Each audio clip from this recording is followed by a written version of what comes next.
जय श्री राम। नमस्कार दर्शकों, हमारे देश की धरती पूरी दुनिया से अलग है। हमारे वेद, पुराणों, धर्म ग्रंथों में इतना ज्ञान है जो हम सोच भी नहीं सकते हैं। आज के आधुनिक युग में हम धीरे धीरे हमारे प्राचीन ज्ञान से दूर होते जा रहे हैं। आज के समय में जरूरत है हमें आधुनिकता के साथ साथ हमारे प्राचीन ज्ञान से जुड़ने की।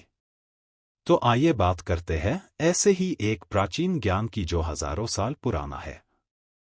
जैसा कि हमने पिछले भाग में बात की थी स्वर विज्ञान के महान ज्ञान की, आइए इस वीडियो में थोड़ा और विस्तार से समझते हैं।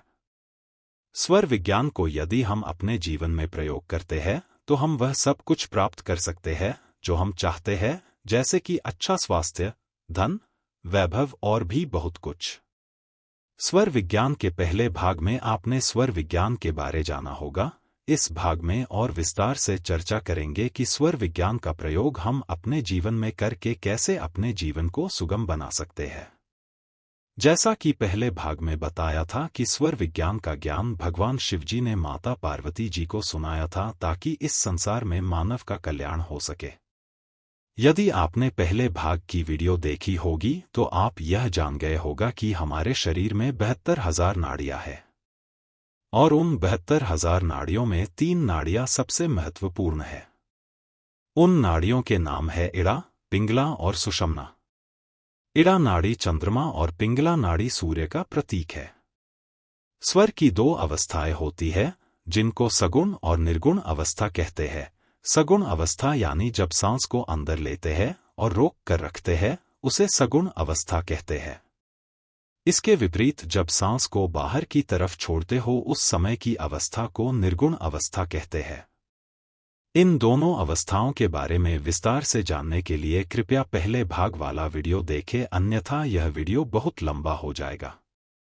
सगुण अवस्था में किया गया दान इस जीवन लोक में अनंत गुना फल देता है। जब शरीर में चंद्रमा की नाड़ी का प्रवाह हो तब सौम्य कर्म करने चाहिए और जब सूर्य नाड़ी के प्रवाह हो तब में वह कर्म करने चाहिए जिसके लिए सूर्य नाड़ी की अधिकता आवश्यक है, जैसे कि व्यायाम, पहाड़ चढ़ना, भोजन करना आदि कार्य, और सुषुम्ना नाड़ी के प्रवाह में भक्ति और मुक्ति देने वाले कर्म करने चाहिए।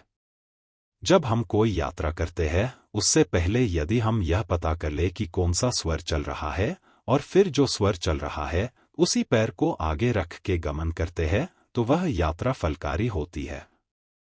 जब हम सुबह सोने के बाद उठते हैं उस समय हमें अपना स्वर देखना चाहिए कि कौन सा स्वर चल रहा है, फिर उसी स्वर की हाथ की हथेली से मुख को स्पर्श करना चाहिए और श्वास को अंदर लेकर जो स्वर चल रहा हो वही पैर पहले बिस्तर के नीचे रखना चाहिए और मन ही मन भगवान से प्रार्थना करनी चाहिए कि जो भी आपकी इच्छा हो वह मन में बोले तो मनोवांछित फल मिलता है। घर प्रवेश, सेवा में व अन्य शुभ कार्यों में चंद्र स्वर लाभदायक है। सूर्य स्वर के कार्यों को कहते हैं कठिन और क्रूर कार्य। ये कुछ कार्य तब करने चाहिए जब सूर्य स्वर चल रहा हो, जैसे युद्ध करना, भोजन करते समय, स्नान करना। इन सब कार्यों में सूर्य स्वर चलना चाहिए। जब सुषुम्ना स्वर चले तब कोई भी शुभ कार्य नहीं करना चाहिए।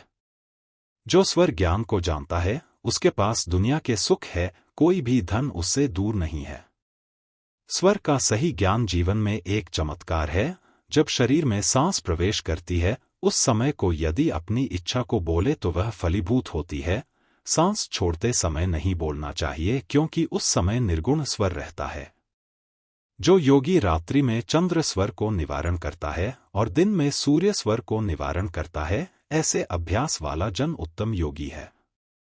जिसका श्वास दिन रात एक स्वर में चले वह रोगी होता है। यदि किसी का सांस किसी एक नासिका से 24 घंटे चलता रहे तो यह शरीर में किसी बीमारी होने का संकेत है। यदि यह समय 24 घंटे से भी ज्यादा है तो यह संकेत करता है कि शरीर में कोई बीमारी आ चुकी है। जब आप किसी व्यक्ति के पास कोई काम से जा रहे हो तो उसे अपने उस तरफ रखें जिस तरफ की नासिका का स्वर निकल रहा हो। इससे काम निकलने में आसानी रहेगी। स्वर विज्ञान में 5 तत्व है जो इस प्रकार है: जल तत्व, पृथ्वी तत्व, अग्नि तत्व, वायु तत्व और आकाश तत्व। इन सभी तत्व का अपना अलग महत्व है। इसके ऊपर भी एक डिटेल में वीडियो लेकर आएंगे। इस वीडियो में थोड़ी बात करते हैं तत्व के बारे में। मान लो आपका अभी चंद्र स्वर चल रहा है और जो सांस बाहर आ रही है वह 16 अंगुल नीचे तक आ रही है, तो जल तत्व चल रहा है। यदि बाहर आने वाली सांस की लंबाई 12 अंगुल है तो पृथ्वी तत्व चल रहा है। पृथ्वी तत्व 20 मिनट चलता है और जल तत्व 16 मिनट चलता। पृथ्वी और जल ये दोनों तत्व शुभ है। पृथ्वी तत्व में और जल तत्व में कार्य बनने की संभावना सबसे ज्यादा होती है। अग्नि तत्व और वायु तत्व हानि देते हैं। आकाश तत्व में कार्य निष्फल होता है। यदि कार्य विशेष को जल तत्व या पृथ्वी तत्व में किया जाए तो उस कार्य के फलीभूत होने की सबसे ज्यादा संभावना रहती है। शुक्ल पक्ष के सोमवार, बुधवार, वीरवार और शुक्रवार के दिन यदि चंद्र नाड़ी चल रही हो और पृथ्वी या जल तत्व हो, उस समय पर किया हुआ कार्य बहुत शुभ होता है। दोस्तों, हमारे जीवन का आधार ही ये सांसें है। सांसों के बिना जीवन की कल्पना भी नहीं की जा सकती है और इन सांसों के ही उचित प्रयोग से हम अपने जीवन को सुगम बना सकते हैं। दोस्तों, जो व्यक्ति स्वर विज्ञान का यह ज्ञान अच्छे से जानता है वह जीवन में अपने लिए उन्नति के द्वार खोल सकता है। स्वर विज्ञान के बारे में जितना जानेंगे उतना कम है। जब कोई स्वर चल रहा हो तो हम अपना स्वर भी बदल सकते हैं। मान लो अभी आपका चंद्र स्वर चल रहा है और आप चाहते हैं कि सूर्य स्वर चलना चाहिए, क्योंकि आपको वो कार्य करना है जिसके लिए सूर्य स्वर लाभदायक है। तो आप यदि बाई करवट लेकर थोड़ी देर के लिए लेट जाओगे तो आपका सूर्य स्वर चलने लगेगा। इस बारे में हम पिछले भाग में चर्चा कर चुके हैं। स्वर विज्ञान का ज्ञान वास्तव में हमारे जीवन में महत्वपूर्ण भूमिका निभा सकता है। यह न केवल शारीरिक स्वास्थ्य को प्रभावित करता है बल्कि मानसिक और आध्यात्मिक विकास में भी सहायक है। सगुण और निर्गुण अवस्थाएं, इड़ा और पिंगला नाड़ी का ज्ञान हमें सही निर्णय लेने में मदद कर सकता है। यदि हम इन नाड़ियों और तत्वों के प्रवाह को समझते हैं तो हम अपने कार्यों को और अधिक प्रभावी बना सकते हैं। चंद्र स्वर और सूर्य स्वर के समयानुसार कार्यों का चयन करने से सफलता की संभावना बढ़ती है। जब आप धीरे धीरे स्वर विज्ञान का प्रयोग अपने जीवन में करोगे तो आप स्वयं इसके महत्व को समझ पाएंगे।